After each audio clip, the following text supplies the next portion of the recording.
233वां दिन पुराने अहदनामा में से आज की तलावत।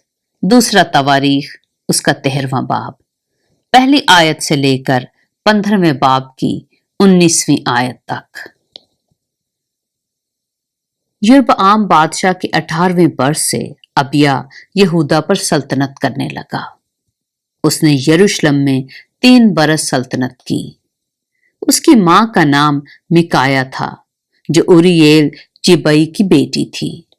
और अबिया और यरबआम के दरमियान जंग हुई, और अबिया जंगी सूरमाओं का लश्कर यानी 4 लाख चुने हुए मर्द लेकर लड़ाई में गया, और यरबआम ने उसके मुकाबला में 8 लाख चुने हुए मर्द लेकर, जो जबरदस्त सूरमा थे, सफ आराई की।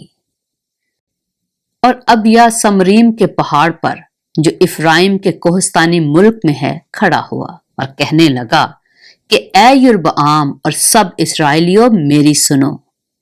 क्या तुमको मालूम नहीं कि खुदावंद इस्राएल के खुदा ने इस्राएल की सल्तनत दाऊद ही को और उसके बेटों को नमक के अहद से हमेशा के लिए दी है।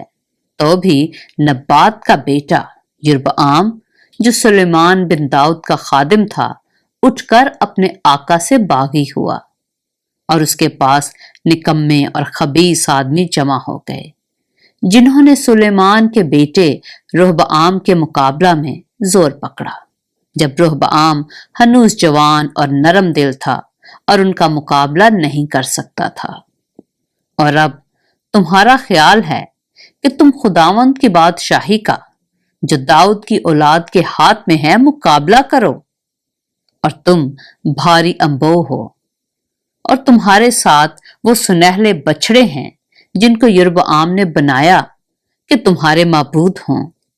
क्या तुमने हारून के बेटों और लावियों को, जो खुदावंद के काहिन थे, खारिज नहीं किया, और मुल्कों की कौमों के तरीका पर अपने लिए काहिन मुकर्रर नहीं किए, ऐसा कि जो कोई एक बछड़ा और 7 मेंढे लेकर अपनी तकदीस करने आए, वो उनका, जो हकीकत में खुदा नहीं है, काहिन हो सके। लेकिन हमारा ये हाल है कि खुदावंद हमारा खुदा है, और हमने उसे तर्क नहीं किया है, और हमारे हां हारून के बेटे काहिन हैं, जो खुदावंद की खिदमत करते हैं, और लावी अपने अपने काम में लगे रहते हैं। और वो हर सुबह और हर शाम को खुदावंद के हजूर सोख्तनी कुर्बानियां और खुशबूदार बखूर जलाते हैं, और पाक मेज पर नजर की रोटियां कायदा के मुताबिक रखते, और सुनहले शमादान और उसके चिरागों को हर शाम को रोशन करते हैं, क्योंकि हम खुदावंद अपने खुदा के हुक्म को मानते हैं, पर तुमने उसको तर्क कर दिया है। और देखो, खुदा हमारे साथ हमारा पेशवा है, और उसके काहिन तुम्हारे खिलाफ सांस बांधकर जोर से फूंकने को नरसिंगे लिए हुए हैं। ऐ बनी इस्राएल, खुदावंद अपने बाप दादा के खुदा से मत लड़ो, क्योंकि तुम कामयाब ना होगे। पर यरबआम ने उनके पीछे कमीन लगवा दी, सो वो बनी यहूदा के आगे रहे और कमीन पीछे थी। जब बनी यहूदा ने पीछे नजर की, तो क्या देखा कि लड़ाई उनके आगे और पीछे दोनों तरफ से है, और उन्होंने खुदावंद से फरियाद की, और काहिनों ने नरसिंगे फूंके। तब यहूदा के लोगों ने ललकारा, और जब उन्होंने ललकारा, तो ऐसा हुआ कि खुदा ने अबिया और यहूदा के आगे यरबआम को और सारे इस्राएल को मारा, और बनी इस्राएल यहूदा के आगे से भागे, और खुदा ने उनको उनके हाथ में कर दिया। और अबिया और उसके लोगों ने उनको बड़ी खूनरेजी के साथ कत्ल किया। सो इस्राएल के 5 लाख चुने हुए मर्द खेत आए। यूं बनी इस्राएल उस वक्त मगलूब हुए, और बनी यहूदा गालिब आए, इसलिए कि उन्होंने खुदावंद अपने बाप दादा के खुदा पर भरोसा किया। और अबिया ने यरबआम का पीछा किया, और इन शहरों को उससे ले लिया, यानी बैतेल और उसके देहात, यसाना और उसके देहात, इफ्रून और उसके देहात। और अबिया के दिनों में यरबाम ने फिर जोर ना पकड़ा और खुदावन ने उसे मारा और वो मर गया। लेकिन अबिया कवि हो गया और उसने 14 बीवियां ब्याही और उससे 22 बेटे और 16 बेटियां पैदा हुईं। और अबिया के बाकी काम और उसके हालात और उसकी कहावतें ईदू नबी की तफसीर में मुंदरज हैं। दूसरा तवारीख उसका 14वां बाब। और अबिया अपने बाप दादा के साथ सो गया और उन्होंने उसे दाऊद के शहर में दफन किया और उसका बेटा आसा उसकी जगह बादशाह हुआ। उसके दिनों में 10 बरस तक मुल्क में अमन रहा। और आसा ने वही किया जो खुदावंद उसके खुदा के हजूर भला और ठीक था, क्योंकि उसने अजनबी मजहबों और ऊंचे मुकामों को दूर किया और लाटों को गिरा दिया और यसीरतों को काट डाला। और यहूदा को हुक्म किया कि खुदावंद अपने बाप दादा के खुदा के तालिब हों और शरीयत और फरमान पर अमल करें। उसने यहूदा के सब शहरों में से ऊंचे मुकामों और सूरज की मूर्तों को दूर कर दिया और उसके सामने सल्तनत में अमन रहा। और उसने यहूदा में फसीलदार शहर बनाए, क्योंकि मुल्क में अमन था और उन बरसों में उसे जंग ना करना पड़ा, क्योंकि खुदावन ने उसे अमान बख्शी थी। इसलिए उसने यहूदा से कहा कि हम ये शहर तामीर करें और उनके गिर्द दीवार और बुर्ज बनाएं और फाटक और अड़बंगे लगाएं। ये मुल्क अभी हमारे काबू में है, क्योंकि हम खुदावंद अपने खुदा के तालिब हुए हैं। हम उसके तालिब हुए और उसने हमको चारों तरफ अमान बख्शी है। सो उन्होंने उनको तामीर किया और कामयाब हुए।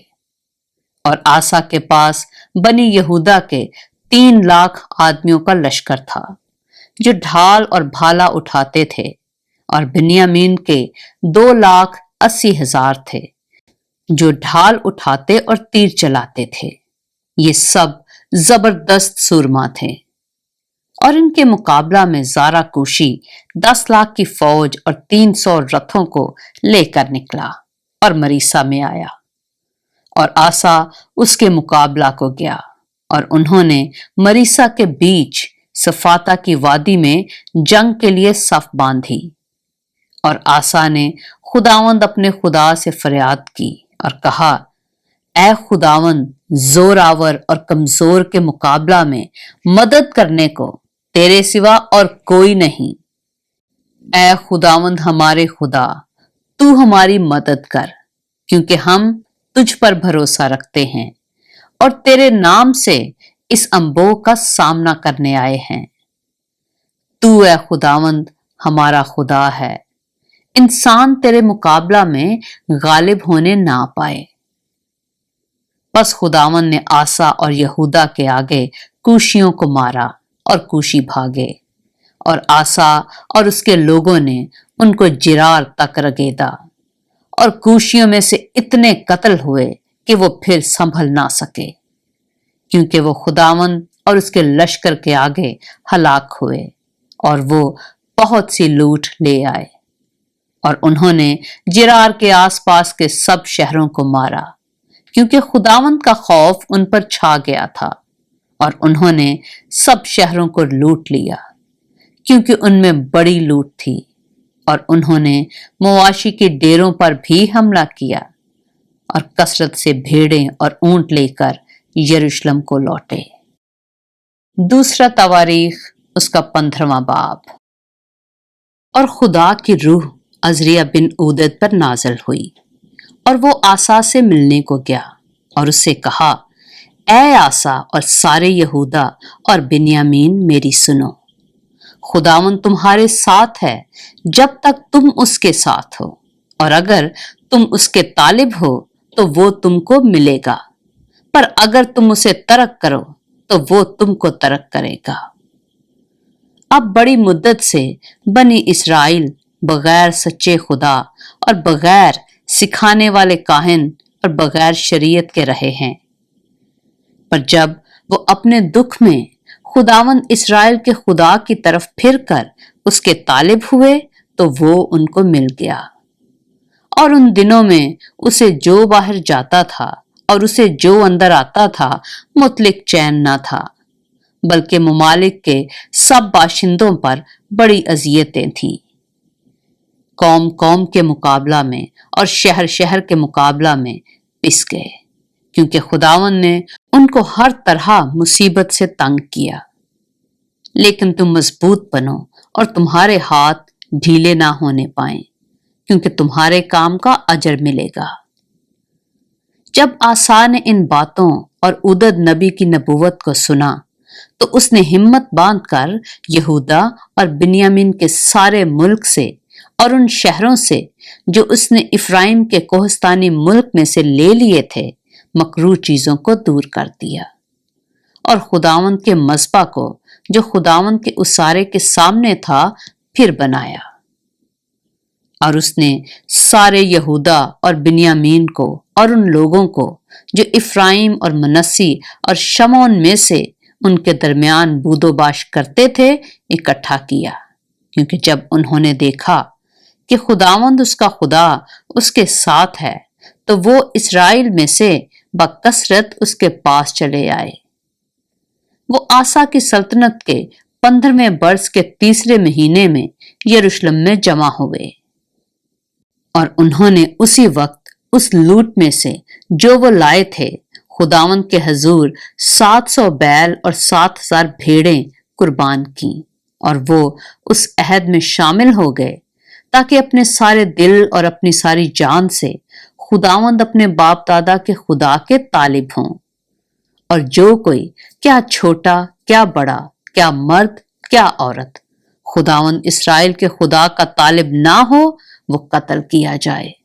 और उन्होंने बड़ी आवाज से ललकार कर तुरहियों और नरसिंगों के साथ खुदावंद के हजूर कसम खाई और सारा यहूदा उस कसम से बाग बाग हो गया, क्योंकि उन्होंने अपने सारे दिल से कसम खाई थी और कमाल आरजू से खुदावंद के तालिब हुए थे। और वो उनको मिला और खुदावंद ने उनको चारों तरफ अमान बख्शी। और आसा बादशाह की मां माका को भी उन्होंने मलका के मनसब से उतार दिया, क्योंकि उसने ये सीरत के लिए एक मकरूह बुत बनाया था। सो आसा ने उसके बुत को काट कर उसे चूर चूर किया और वादिये कदरून में उसको जला दिया।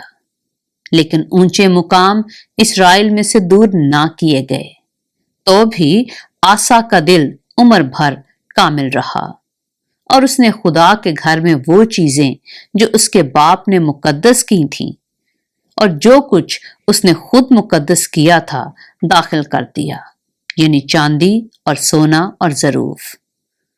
और आसा की सल्तनत के 35वें साल तक कोई जंग ना हुई। पाक कलाम के पढ़े और सुने जाने पर खुदावंद की बरकत हो।